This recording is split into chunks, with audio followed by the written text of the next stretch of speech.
Bonjour à tous, je suis Vincent Desfossés, je suis coach professionnel pour entreprise certifié.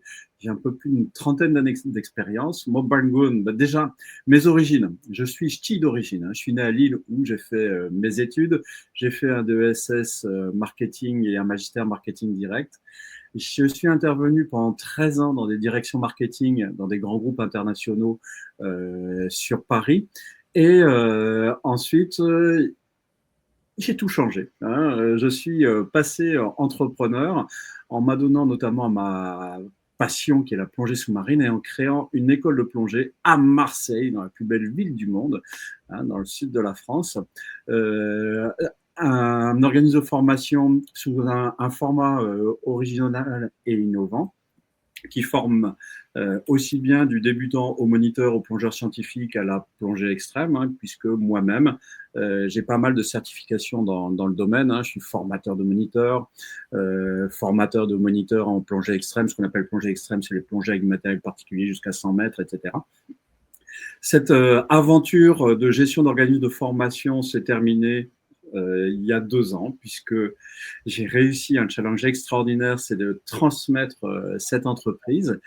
Et j'avais déjà commencé à mettre un pied dans le coaching pour entreprise en me certifiant en 2019 pour accompagner les dirigeants, les collaborateurs, les managers et les équipes à avancer plus facilement.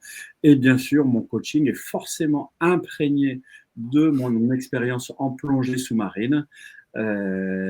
Et voilà comment je suis arrivé aujourd'hui pour intervenir sur ce séminaire invité par Marc, Manager sous pression. Voilà pour ma présentation. Bon, mais belle présentation. Je crois qu'effectivement, on va pouvoir récupérer. Alors, on a beaucoup de managers de transition dans le réseau RH Solutions. Donc, c'est des populations particulièrement concernées par la pression. Ils savent en général la gérer, mais c'est vrai que toutes les informations et tous les sujets qui peuvent aider à se développer autour de ce thème vont être essentiels. Donc, on va démarrer tout simplement par quelques questions qui nous ont été envoyées par le réseau. Et puis, on aura un petit sondage. Alors, je vais récupérer déjà un petit sondage sur mon écran.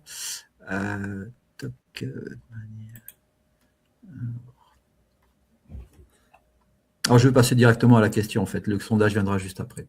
Donc, première question posée par le réseau. Sur la plongée, parce qu'effectivement, la question s'est posée sur quel est le lien que tu fais entre la plongée et le management pour une personne qui ne connaît pas la plongée. Ok, c'est très simple. Quelqu'un qui ne connaît pas la plongée, généralement la plongée, c'est synonyme de deux choses. C'est synonyme d'environnement 3D, de poissons extraordinaires, et puis aussi d'une panique totale, parce que mettre la tête sous l'eau, pas facile, je vais avoir l'eau dans le nez, etc. Et par rapport au management, je dirais que je ferais un parallèle avec le manager, c'est-à-dire que moi, non plongeur, je vais faire confiance à un moniteur qui m'inspire confiance. Ouais. C'est-à-dire quelqu'un qui est bien dans sa tête, dans son cœur, dans ses tripes, qui a les épaules solides et le sourire pour m'accueillir, pour me rassurer, qui est capable d'écouter mon stress. Et c'est exactement ça qu'on peut transférer dans le management. J'ai confiance en mon manager si je sais qu'il a un background suffisant, qu'il a une posture qui ne manifeste pas l'inquiétude, mais plutôt une posture ancrée, capable d'écouter et aussi de sourire, pas exagérément bien sûr, mais bref, quelqu'un qui met en confiance. Et ça, c'est une des clés du management et c'est là aussi qu'on distingue le bon moniteur du mauvais moniteur. Je ne vais pas faire le sketch du bon chasseur et du mauvais chasseur. Mais c'est lui qui tout simplement m'inspire confiance. Et là, on ne va pas parler simplement de ce qu'il dit, mais de ce qu'il est, de ce qu'il paraît.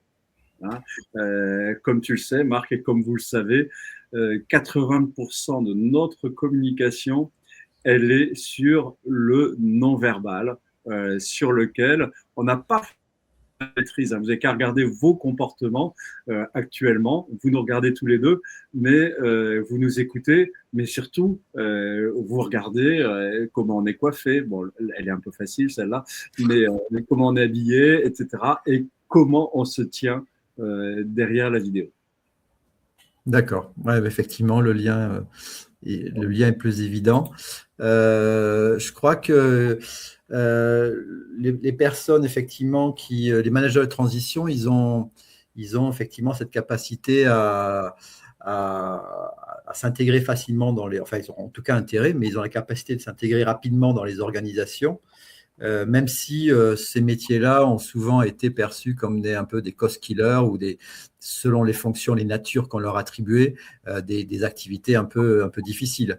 Mais effectivement, je crois que l'évolution que l'on constate où beaucoup de personnes deviennent managers de transition, surtout parce qu'aujourd'hui l'actualité est assez tendue et prête à ça, effectivement, c'est un point important effectivement de rester je pense, humain et puis sur une démarche positive malgré tout.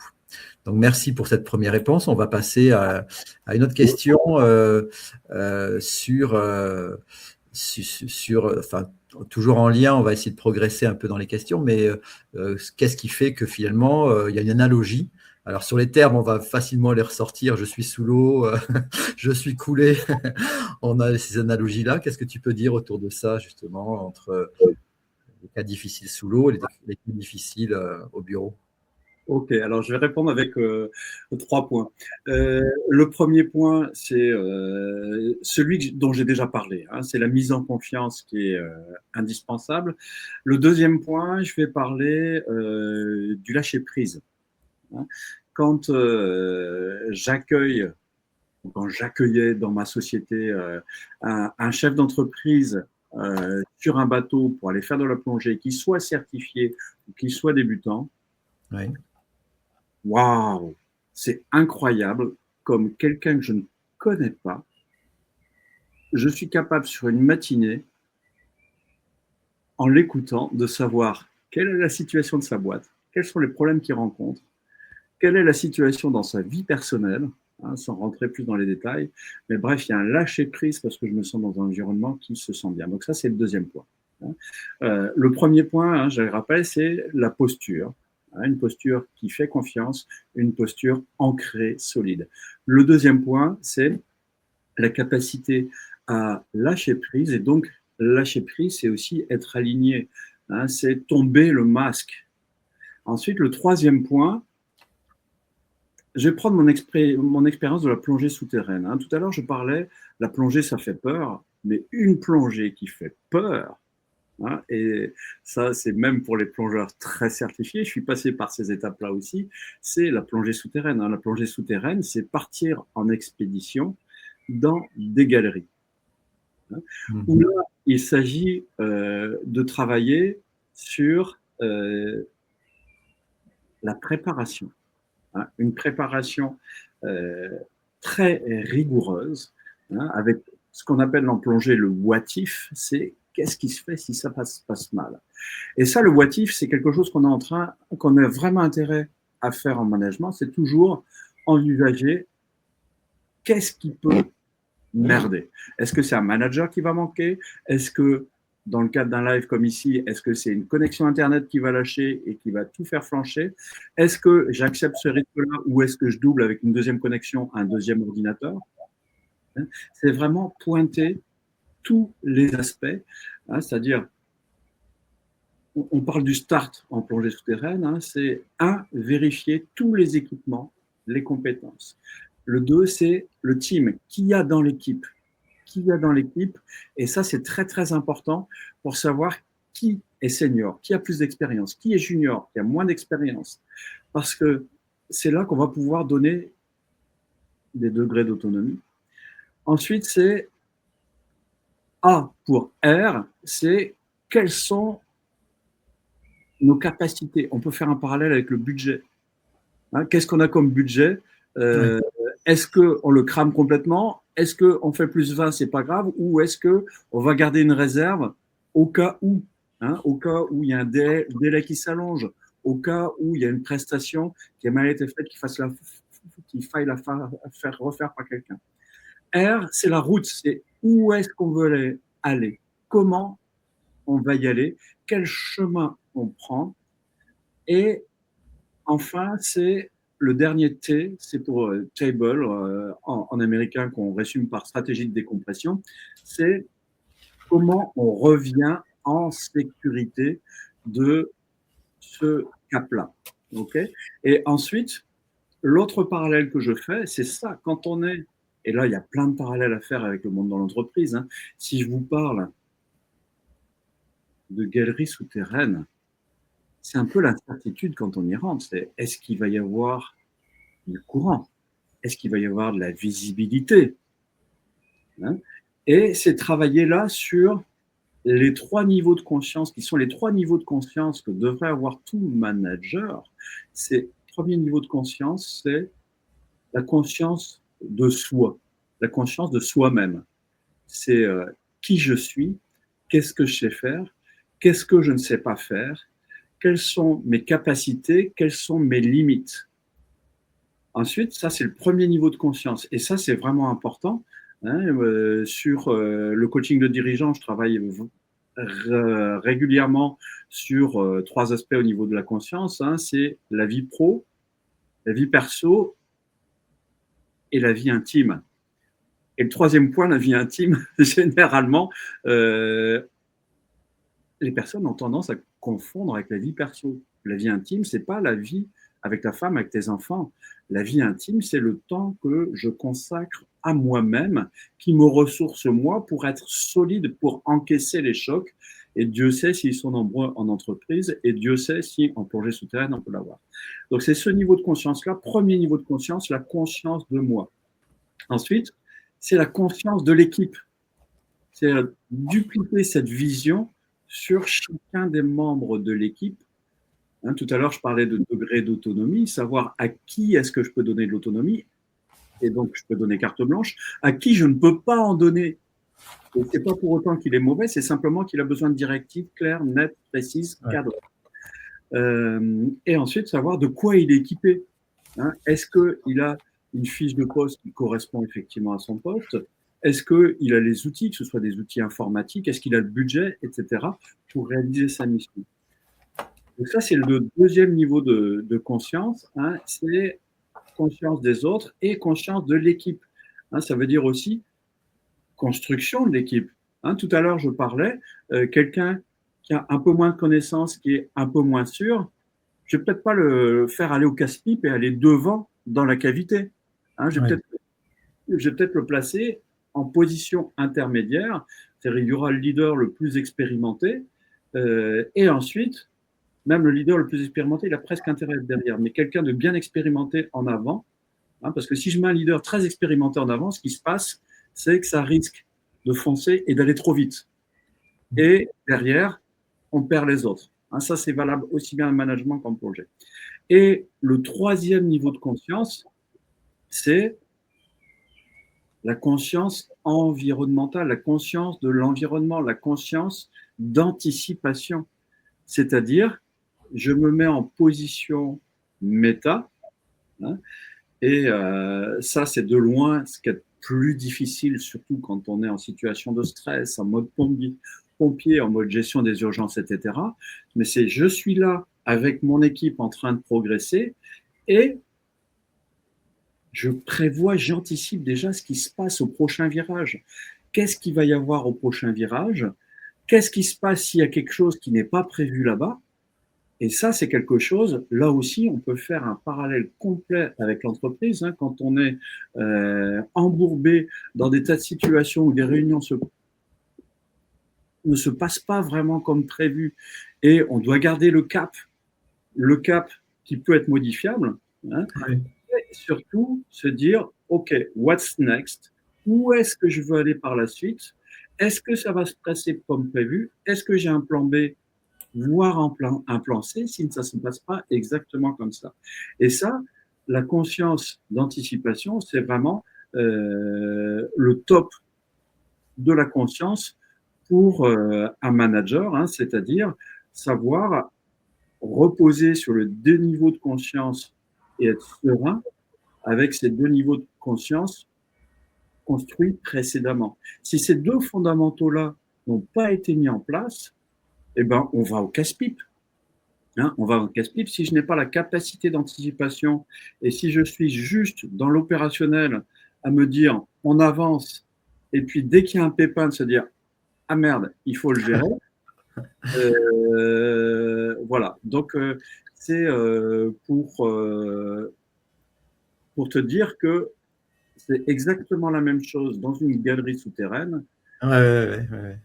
quand l'entreprise. Et le truc, c'est savoir dire stop, non.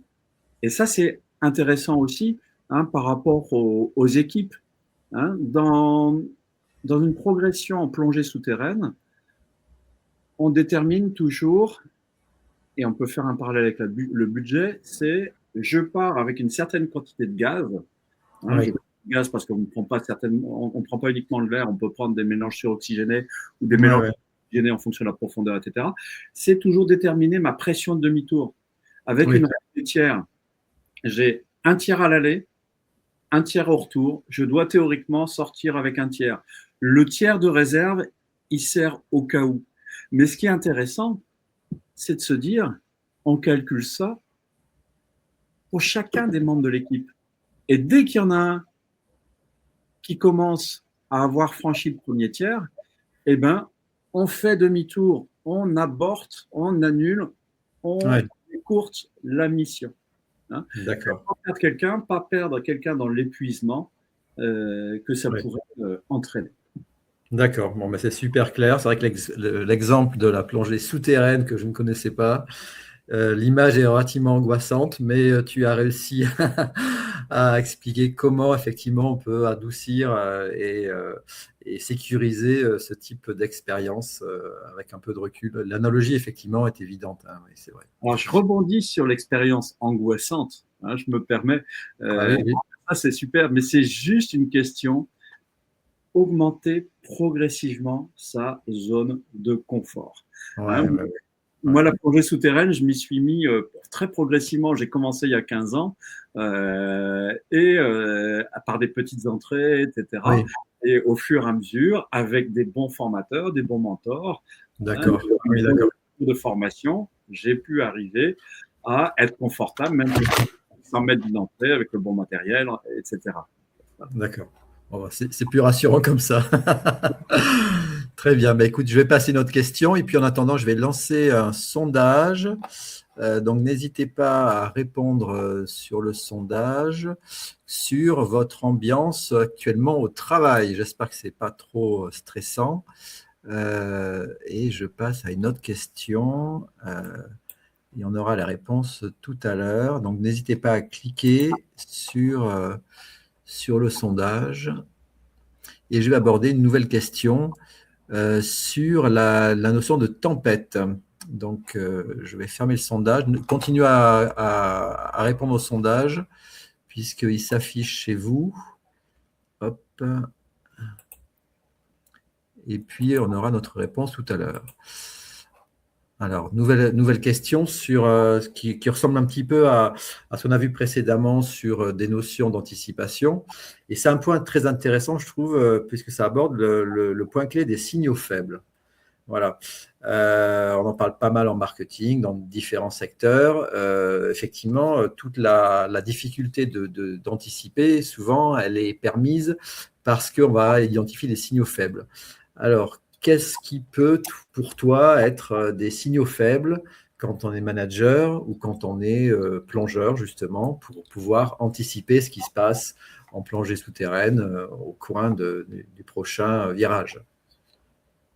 Ok. Alors, comment anticiper la tempête? Ça, c'est une très, très bonne question. Déjà, on a des moyens techniques pour la lire. Hein, on a des tableaux de bord, tout ça. Mais les tableaux de bord ne font pas tout. Hein, que ce soit un super ERP, un SAP ou un tableau Excel, les chiffres ne font pas tout. Les modèles de prévision Ben, c'est juste des prévisions. Hein. Moi, j'ai beaucoup appris à force. Pendant une certaine période, j'étais directeur des analyses marketing chez Hachette, où on faisait des analyses très poussées. Mais ces analyses, on analysait que le passé. On ne peut Oui, jamais prédire le futur, en fait. Donc, les modèles d'analyse sur lesquels on se repose, ouais, il suffit de regarder l'évolution de la fiabilité de la météo qui se repose sur des systèmes qui reposent sur tout ce qui s'est passé auparavant pour voir que ça bouge. Hein. Et donc, par rapport aux signaux faibles ou forts, euh, c'est surtout, c'est surtout des signaux internes. C'est est-ce que je le sens? Hein. Là, je vais revenir à l'émotion, à l'intuition et à la lecture de l'émotion et des intuitions des autres. Hein. C'est vrai que ça peut paraître farfelu, mais ça me semble hyper important. C'est comment tu te sens par rapport à ça. Hein. C'est-à-dire que c'est très important. Hein. Si je fais un parallèle ici à Marseille, quand on sort des bateaux pour aller faire de la plongée sous-marine, il y a des fois, ici c'est caractéristique, hein, on a du Mistral qui peut être très fort avec des houles très importantes. On a toujours des sites abrités, il suffit de les connaître, puisqu'on tourne autour des îles, donc il y a toujours un site qui est abrité. Mais la navigation peut être dangereuse, et ce qui est à prendre en compte aussi, c'est les notions de contre-houle. C'est-à-dire, si j'ai eu un vent d'est juste avant et que derrière j'ai un Mistral, je vais avoir une mer qui est fracassée. Et là, se mettre à l'eau n'est jamais un problème. Ce qui est toujours un souci, c'est remonter sur le bateau. Parce que ouais. sauter d'un bateau qui bouge dans tous les sens, ça va, on y va, il n'y a aucun problème, on va se régaler au fond. Hein, au bout de 10 ou 20 mètres, ça s'estompe. Hein, des fois, ça va plus profond, hein, mais c'est rare une houle à ce point-là. Mais le problème, c'est le retour. Et là, ben, il faut tenir compte, bien sûr, de l'expérience des participants. Hein, donc, je reviens sur la conscience de l'équipe. Ouais. Et voir justement par rapport à ça quels sont les signaux faibles qui sont renvoyés par les équipes. Hein, si vous êtes manager et que vous voyez toutes vos équipes ont la chocotte, si vous n'arrivez pas à les rassurer, c'est peut-être qu'il y a quelque chose. Hein. Ouais. Et le signal faible, les signaux faibles, c'est ça entre autres, c'est se dire tiens, ils ne se sentent pas confortables là-dessus, ça me renvoie quelque chose. Comment les mettre mieux en confort? Et la décision, ça peut être le no-go. Le no-go, il est toujours très difficile à prendre, hein, mais je vais faire un parallèle là-dessus avec complètement la vie d'entreprise. Quand je travaillais chez Bertelsmann, on avait un projet d'intégrer à SAP dans une entreprise qui avait plus de 30 ans d'existence et qui accueillait, qui a gelé son informatique avec 100 consultants SAP qui étaient là tous les jours à bosser. Je ne raconte pas le budget que ça coûtait, hein, Ouais. et tous les process qu'il fallait mettre en place pour documenter, hein, puisque SAP, hein, c'est des systèmes où on documente, etc. Et il y avait un go qui allait être donné, et puis il y a eu des signaux faibles, il y a eu un signal très fort, il y a un informaticien, puisque tout était gelé. Hein. Moi, là-bas, je travaillais comme responsable nouveaux produits et services multimédia, je développais des nouvelles actions, etc. J'étais obligé de faire des rustines parce que l'informatique était gelée. Et c'était extrêmement pénalisant. Et puis, il y a eu, à force d'avoir accumulation de signaux faibles, il y a eu un signal très fort qui a déclenché finalement, un mois plus tard, le no-go. C'est le suicide d'un des informaticiens, hein, qui a carrément fait, pour le coup, un burn-out Ah mortel. oui. Ah Hein. oui. Et ça, on aurait pu le repérer bien avant, parce que bien avant, il y avait des tas de signaux faibles. Et quand on sort en mer et qu'on voit les gens qui ont du mal à tenir sur le bateau ou qui commencent à se transformer, etc., c'est là où il faut savoir dire, OK, je rentre. Je rentre, je me débarrasse de tel participant ou alors j'annule la sortie. Hein, il faut savoir qu'un accident, un crash, une faillite, hein, je fais exactement la même chose. Même parallèle entre un accident de plongée et Ouais. une faillite. C'est l'accumulation de signaux faibles. Hein. Ouais. Un petit incident, c'est pas grave. Deux petits incidents, trois, on va au carton. Hein, donc, il faut savoir repérer ça, savoir se dire, je vais me faire descendre par les actionnaires parce que j'annule le projet, mais au moins, j'ai mis tout le monde en sécurité et je suis bien dans mes baskets par rapport à ça. hein. Et ça, il faut avoir les tripes pour pouvoir le dire, hein. Donc, et quand je parle de tripes, là, je parle vraiment d'être aligné, hein, et de travailler effectivement avec des émotions, des intuitions, hein. Si, en tant que manager, je vais lancer ce projet, mais je sens mon estomac qui se tord, ma gorge qui se noue, je commence à avoir des difficultés de sommeil. Je pense que ça parle pour beaucoup de personnes, ça. Eh ben, c'est peut-être que c'est pas bon. Ça ne respecte pas mon écologie personnelle et peut-être qu'on va au clash avec ça. Et ça, il faut avoir effectivement la sérénité suffisante, la conscience environnementale pour se dire, je D'accord. ne vais pas dans le game. Voilà. Hmm. D'accord, c'est clair. Non, mais c'est vrai qu'il y a eu des périodes très fortes dans les années 2010. Enfin, il y avait le cas de SAP, mais après, il y a eu tous ces cas de burn-out et même de suicide dans des grosses sociétés qui étaient en cours de transformation. Les outils n'existaient pas encore.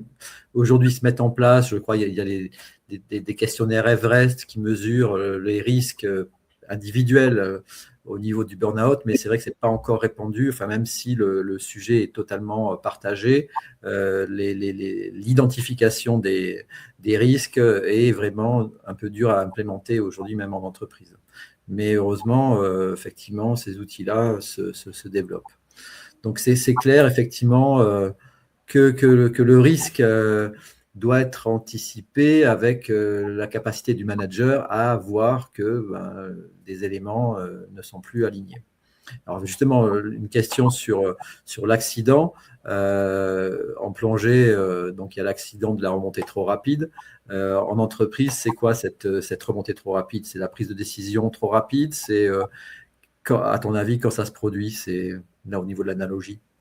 Ok, au niveau de l'analogie, bon, c'est simple. En plongée, on est soumis à des lois physiques qui font que on emmagasine des gaz qui ne sont pas toxiques, mais qu'il faut éliminer au fur et à mesure à la Ouais. remontée, d'où la nécessité de respecter une vitesse de remontée, voire des paliers de décompression.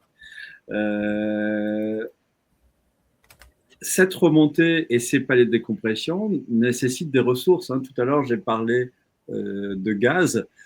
Si j'ai plus de gaz, je suis obligé de remonter à la surface pour respirer à nouveau, quoi, en fait.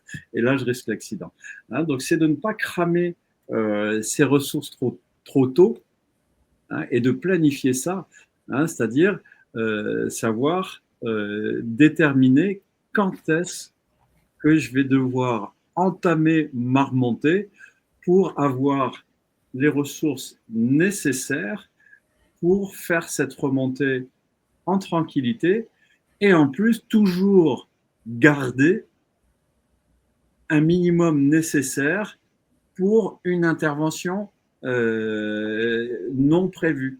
Une intervention non prévue, c'est aider un collaborateur ou un équipier en plongée sous-marine. Mhm.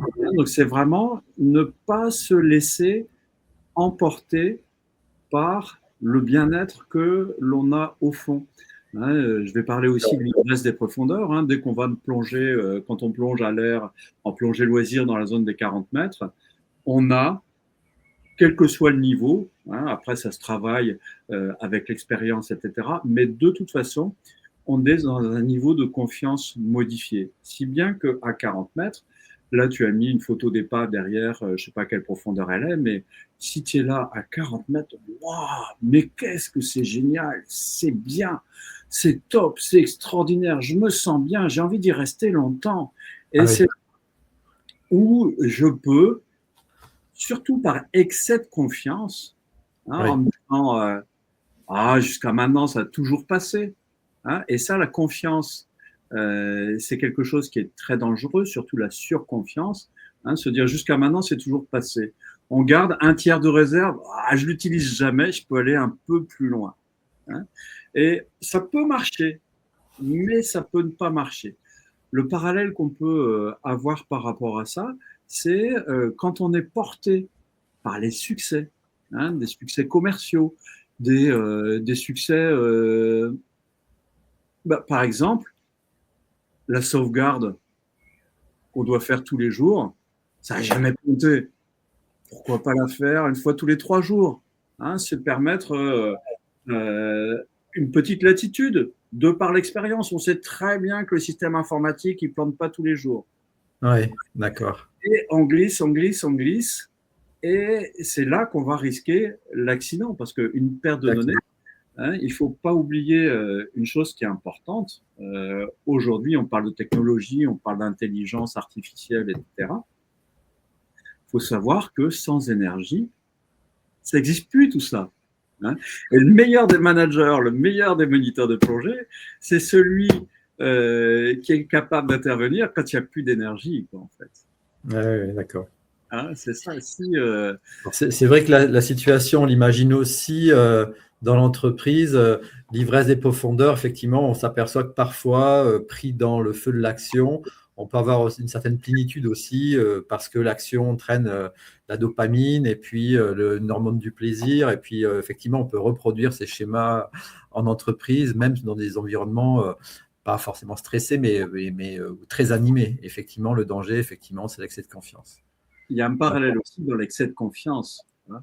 C'est l'entreprise quasi monoclient, hein, où j'ai 1, 2 ou 3 clients qui font 80% de chiffre d'affaires.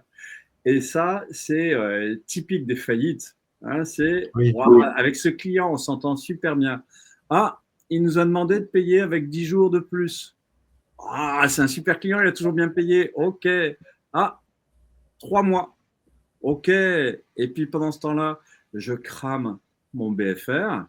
Ouais. Et un jour, je me rends compte que eh ben, je vais avoir une ardoise qui peut être de 500 000 euros, de plusieurs millions, etc. Et crac, badaboum, alors que mon modèle économique est merveilleux. Mais j'ai eu un excès de confiance. Je suis tombé dans l'ivresse. Mon client, client hyper solide que j'ai eu pendant 5 ans, 10 ans, 15 ans, avec lequel je tisse des relations extraordinaires parce qu'on construit vraiment ensemble, et ben d'un seul coup, il se plante et il me plante par la même occasion. En fait. Ouais, non, c'est sûr que c'est un exemple parlant, que ce soit pour les indépendants, pour les entreprises. Effectivement, on est dans cette situation-là qui est assez fréquente. Finalement, le fait d'être bien à l'aise avec ses clients, avec son client ou ses quelques clients, effectivement, c'est pas forcément une situation si saine que ça. Alors, une nouvelle question, effectivement. Alors, on est en plein dans le sujet, justement, sur... Alors, je vais supprimer quelques commentaires. Et hop, je vais passer à celui-ci. Voilà. Un commentaire sur, justement, on parle de situation un peu tendue. Quand tout vacille, l'équipe est débordée, que se passe-t-il? Toi, au niveau de la plongée, tu as abordé déjà quelques sujets. Tu as dit qu'il fallait renoncer parfois, il fallait surtout identifier s'il y avait une répétition de signaux faibles qui pouvaient t'indiquer qu'il y avait un problème. Toi, quand tu vois cette équipe débordée, comment tu réagis quand tu es sous l'eau, et puis quels conseils donner aux indépendants ou aux entreprises pour traiter ce type de situation? OK. Alors, par rapport à ça, il y a un truc très simple. Stop. Stop. S'arrêter. Et réfléchir. Je vais faire une analogie avec une plongée dans un courant très fort, où la logique, c'est de ne pas se perdre et donc de lutter contre le courant pour revenir. Qu'est-ce qu'on va risquer? Tout simplement, très vite, on va s'essouffler, on va potentiellement perdre notre réserve de gaz, mais surtout en plongée, ce qui va se passer, quand on s'essouffle, eh ben, on n'est pas loin de la panique. Et la panique, c'est quoi? Et ça, elle va arriver aussi bien à un débutant qu'un professionnel comme moi. J'ai beau avoir 12 000 plongées, je sais très bien que le jour où je commence à m'essouffler et que je ne réagis pas correctement, mon réflexe, et ça c'est l'ultime réflexe, même si on sait que c'est une énorme connerie, c'est enlever ce qu'on a dans la bouche pour respirer, tellement l'air est devenu difficile à respirer. Et ce qui se passe là, inéluctablement, c'est la noyade. Et il ne faut pas plus de 3 secondes pour mourir. Donc là, je dis s'arrêter, réfléchir et agir. Donc là, en plongée par rapport au courant, c'est simple, s'arrêter. Réfléchir, c'est est-ce que je me laisse porter par le courant, hein, et de toute façon, je remonterai bien plus loin, mais j'ai mon parachute qui me permet, enfin, ma bouée de signalisation qui permet de m'identifier dans les moyens de recherche, ou alors je vais m'accrocher. Je vais m'accrocher quelque part et stopper tout mouvement qui amplifie ma consommation. Et puis, bien sûr, c'est aussi après décider de remonter. Là, ça va dépendre des courants, etc. Décider de remonter pour baisser la pression. Donc, retrouver un gaz plus fluide à respirer, parce que la densité du gaz va s'arrêter automatiquement. Okay, ça peut arriver aussi. Je parle du courant. On a des fois, hein, si je prends sur les grands récifs de Cozumel au Mexique, où on peut avoir des courants fantastiques. Hein. On a un plateau qui est ici à 20 mètres et on a un tombant qui descend à 300. Et le courant, il peut faire un effet cascade comme ça. Ah oui. Quand on voit une cascade, c'est très simple. Il y a deux endroits où on est à l'abri. C'est celui-ci, derrière la cascade, ou là.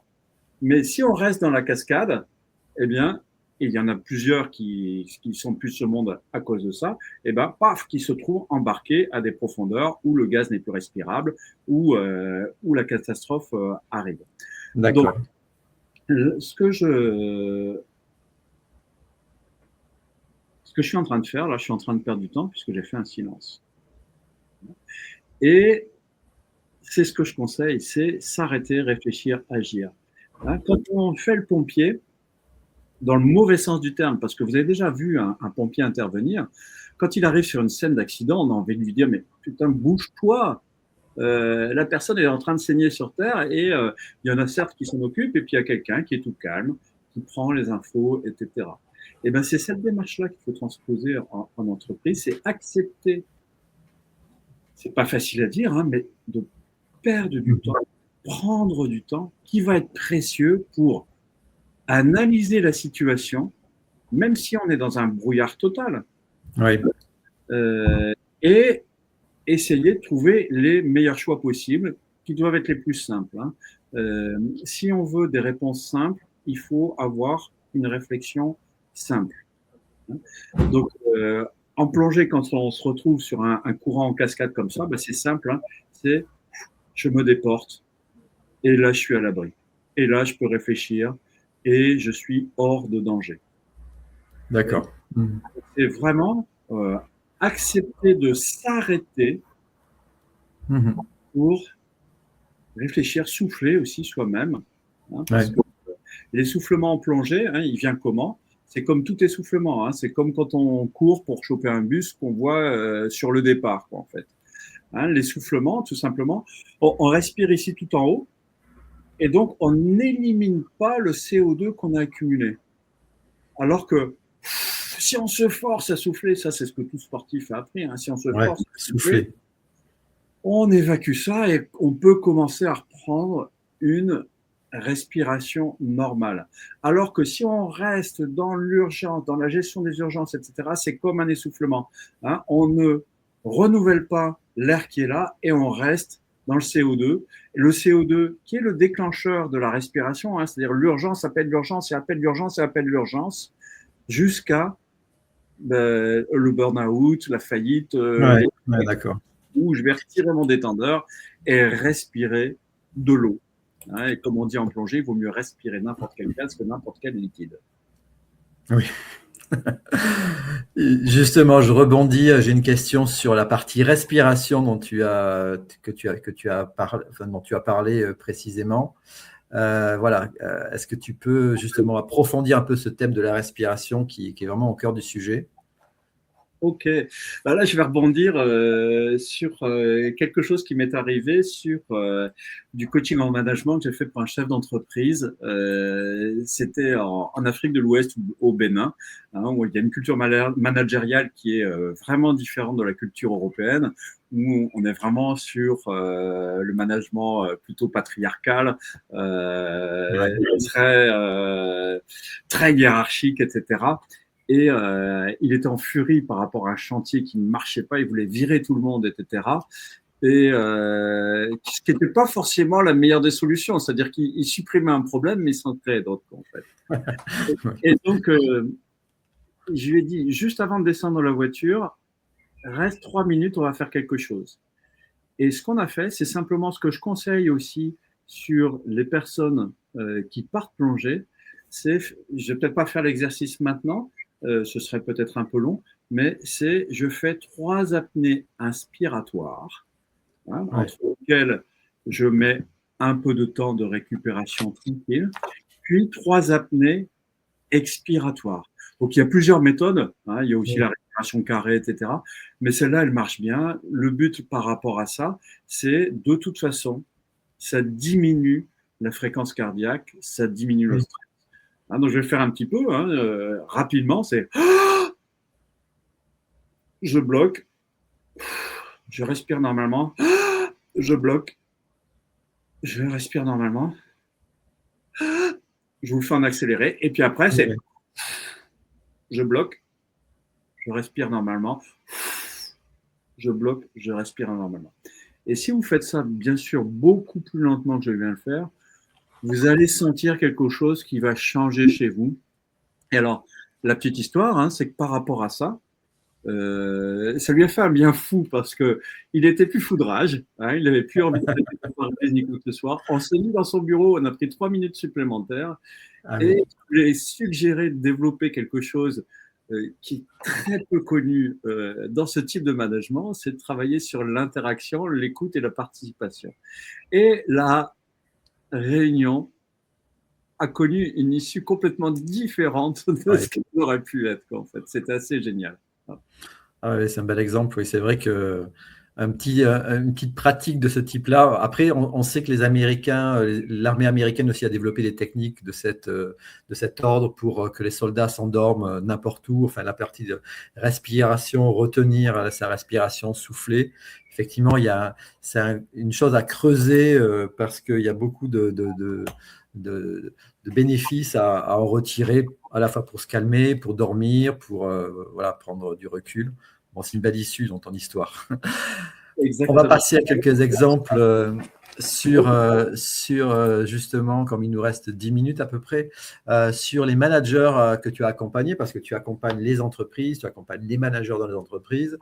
Toi, ton point de vue sur ces personnes que tu accompagnes, alors là, te donner un profil d'une personne qui était relativement expansive, démarche patriarcale, etc.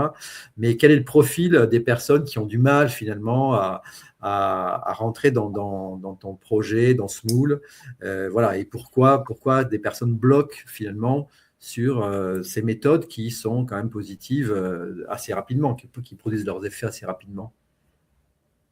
Alors, les personnes les plus difficiles à coacher, on va dire, sont celles qui ne veulent pas être coachées, hein, puisque c'est le prérequis nécessaire, Ouais, c'est d'accepter d'être coaché. Euh, celui qui résiste le plus, ben, c'est celui euh, souvent qui a une difficulté d'alignement.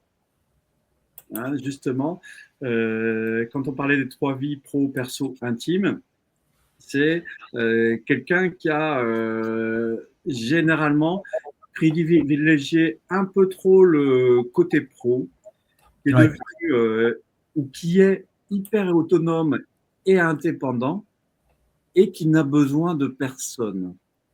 Ah, ouais. C'est je suis fort, je me suis construit une croyance comme quoi je peux me débrouiller tout seul. J'ai eu des expériences qui m'ont montré que j'ai eu des coups durs sur lesquels j'ai sauvé le business, donc je peux m'en sortir tout seul. Hein. Et ça, c'est les personnes qui se sont construits une solidité apparente qui masque une grande fragilité. Et Ouais. donc, par rapport à ça, il y a un travail à faire pour justement trouver, bah, est-ce qu'il y a réellement une demande. Ou alors, il faut savoir aussi que moi-même, comme coach, j'adopte le principe du go, no go. Tu ne veux pas être Oui, coaché, je ne oui, te oui, coach.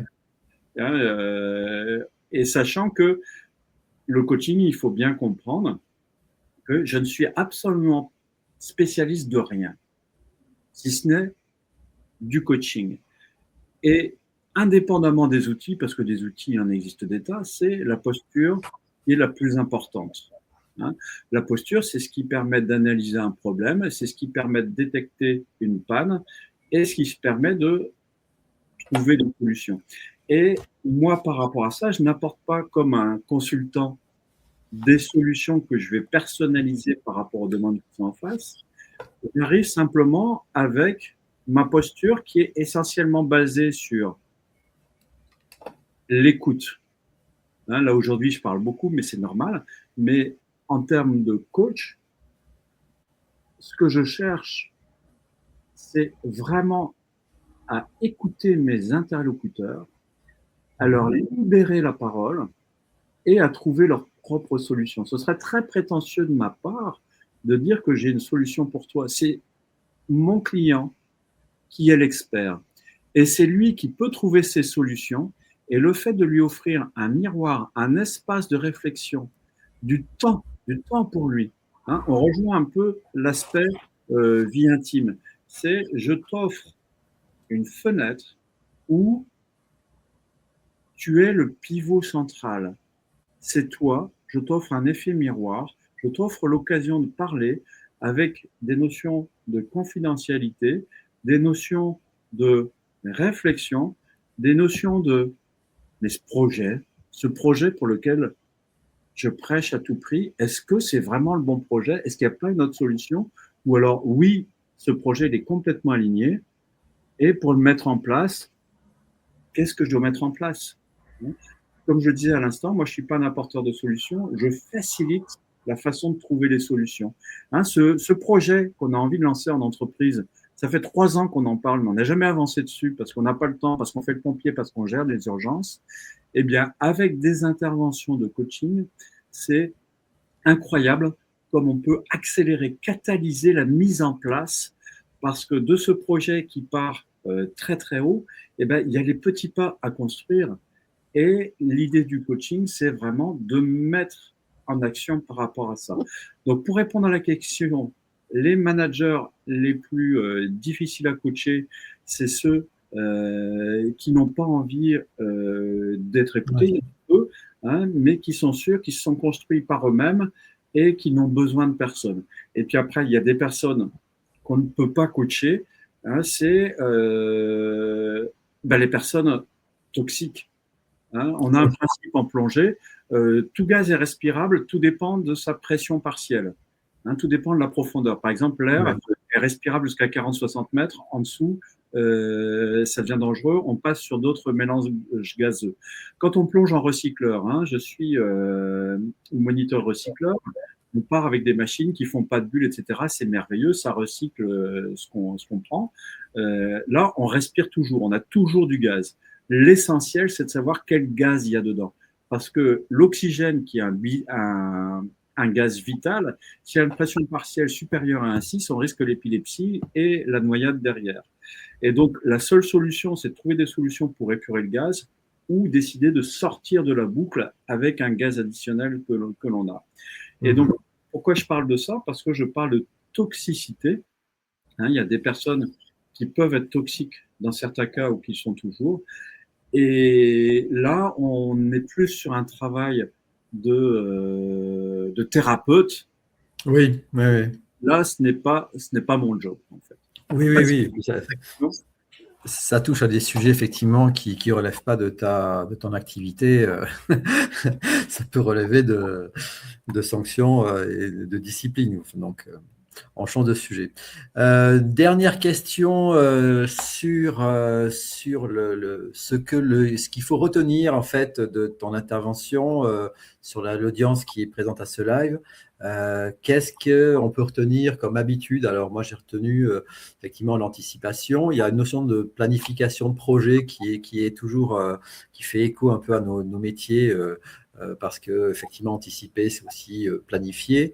La respiration, qu'est-ce que tu mets en avant comme sujet qui peut être intéressant à travailler et à retenir surtout de cette courte présentation mais super dense? Alors, je répondrai par 2 aspects.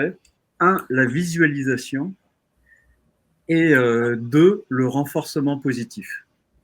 Visualisation, c'est ce que j'utilise beaucoup en apnée, hein, c'est visualiser un bon moment. Hein, j'utilise d'ailleurs un peu des techniques d'hypnose par rapport à ça. Visualiser un bon moment et visualiser aussi comment la conduite de mon projet va se passer. C'est-à-dire avoir le déroulé par anticipation. Hein, et je ferme les yeux. Hein, justement, ça peut servir beaucoup pour laisser l'imagination partir et voir le cheminement de mon projet, c'est-à-dire me projeter par rapport à ça. Hein, ça, c'est le premier point. Le deuxième point, c'est le renforcement positif qu'on peut appliquer aux autres, mais aussi à soi-même. Et ça, c'est ce qui fait toute la différence entre un excellent moniteur et un bon moniteur, ou un excellent manager ou un bon manager. Quand on est expert de son domaine, que ce soit expert technique, expert du management, etc., on voit tout de suite le petit défaut. Hein, si je croise un orthodontiste, en me regardant dans les yeux, je sais très bien qu'en fait, elle regarde ma bouche et elle a un devis qui sort. Hein, et ça, on peut l'appliquer à toutes les professions. Hein, ouais. Et donc, on a tout de suite je prends cet exemple parce qu'il est assez parlant. J'ai rencontré une orthodontiste il n'y a pas longtemps dans une réunion professionnelle et effectivement, je me suis dit, elle ne me regarde pas dans les yeux, mais effectivement, elle faisait son analyse. En fait. Et donc, ça, c'est le défaut du spécialiste. Hein, que ce soit un manager, que ce soit un ingénieur, etc., c'est de dire ça ne va pas. Okay. Et le bon manager, comme le bon moniteur, il doit mémoriser ça, mais surtout, avant tout, se dire ok, ce mec-là, il lui manque une dent, il a une autre dent, elle n'est pas jolie, il faudrait vraiment faire un traitement. C'est de se dire qu'est-ce qu'il a de beau, hein, il a un beau regard, ses oreilles ne sont pas décollées. Bref, c'est pour dire, là je vais arrêter les délits de faciès, hein, mais c'est plus sur la réalisation d'une mission. Hein, plutôt que de dire, putain, mais là-dessus, tu as complètement merdé, ouais. Pointer d'abord ce sur quoi tu as réussi. Hein, donc, super, ta mission, elle s'est déroulée dans les temps. On a eu plus 15% en clients, on a fait plus 30% de chiffre d'affaires, mais c'est top, bravo, c'est génial. Bon, il y a un point qui sera à revoir, c'est qu'il y a eu un dépassement budgétaire de 17%. Ouais. Donc, on va creuser là-dessus pour que ce soit mieux la prochaine fois. Mais en tout cas, bravo pour ta réussite qui nous a permis de conquérir plus de clients, plus de chiffre d'affaires, etc. Parce que généralement, comment ça va se passer? C'est ta mission. Ouais, c'était pas mal, mais en fait, on a quand même explosé de 17% le budget. Et ça, oui, c'est vrai que l'effet est différent. À partir du moment où j'ai dit ça, j'ai bloqué le dialogue.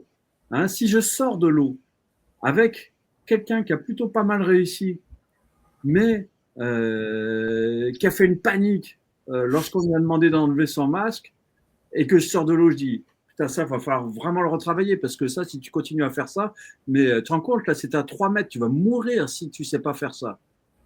Si je commence par ça, je suis en train de lui dire, grosso modo, va faire du tennis de table ou va travailler chez le concurrent. Ouais, tout à fait, ouais.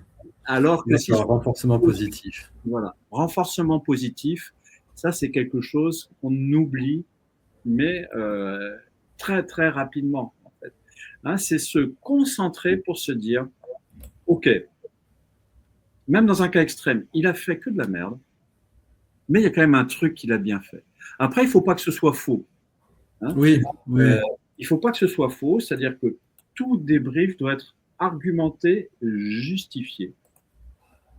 Et ça, je pense que on le voit par rapport aux situations qu'on entend remonter, par rapport au harcèlement, par rapport au manque de reconnaissance, etc. Ouais. Savoir, tout à l'heure je dis, il faut savoir dire non, mais aussi savoir dire bravo, et pas un bravo pour dire bravo, tu fais un bon job. Non, ça ne sert pas à grand-chose. Hein, ça, c'est facile, je vais serrer les mains de tout le monde, bravo, bravo, bravo. C'est dire bravo parce que ça, c'était pas évident à faire et le délai qu'on t'a donné, tu l'as respecté. Et ça, vraiment, chapeau, parce que c'était pas gagné. En plus, il y a un tel qui est tombé en arrêt maladie pendant ce temps-là. On a dû remplacer telle machine. Voilà. Donc ça, toujours trouver les points positifs. D'accord, pour l'équipe. Là, on sent vraiment qu'on était parti de l'idée effectivement du manager et puis on sent vraiment l'esprit d'équipe à créer, que le manager va créer ou va créer autour de ces techniques-là. Donc, c'est super intéressant. Bah, écoute, on a terminé notre petite heure hein, qui s'achève. Donc, on va remercier toutes les personnes présentes. Moi, je vais vous mettre dans le chat les coordonnées de Vincent. Que vous pouvez, de toute façon, on va recommuniquer sur le replay et puis sur cet événement-là en mettant quelques extraits des morceaux choisis. Donc, je crois que on va te laisser le mot de la fin. C'est ce que tu veux rajouter un point qui te paraît essentiel sur cette période particulière où en juin, on va se retrouver avec un petit reflux d'activité après la baisse de mai et avant l'été. On va se retrouver avec un mois de juin très dense, très sous pression. Qu'est-ce que tu nous conseilles de faire pour bien passer ce mois de juin? Dis-nous. Eh ben, restez zen. Déjà, visualisez le bel été que l'on va avoir. Hein. Je reviens sur les concepts de visualisation. Hein. Ouais. Visualisez votre vie réaliste idéale. Hein. J'ai bien dit réaliste. Hein. Il faut savoir se contenter du moment présent. Hein. On parle du ici et maintenant. Hein. Et peut-être prendre le temps de souffler. Hein, il y a les petits changements commencent par des trucs tout bêtes. Et je vais en prendre un qui est, par exemple, d'actualité. C'est décider. Alors, ça va peut-être vous paraître hard, mais c'est pas si simple que ça. C'est pas si difficile que ça. Par exemple, de commencer la journée par une douche froide. Hein, c'est un petit changement d'habitude. Hein, ou alors, vous changez un tout petit quelque chose. C'est la dynamique des premiers pas qui construit tout le reste. Hein. Le pire ennemi, que ce soit en plongée ou dans le management, etc., c'est quelque part la routine. Hein. On a toujours fait comme ça, là on fait comme ça. Et puis de la routine, après, vient la complaisance. Hein. On fait toujours comme ça, mais il n'y est jamais rien arrivé. Donc oui, je l'ai contrôlé, mais pas trop, en fait, etc. Hein, donc, n'hésitez pas à profiter de ce passage progressif vers l'été pour opérer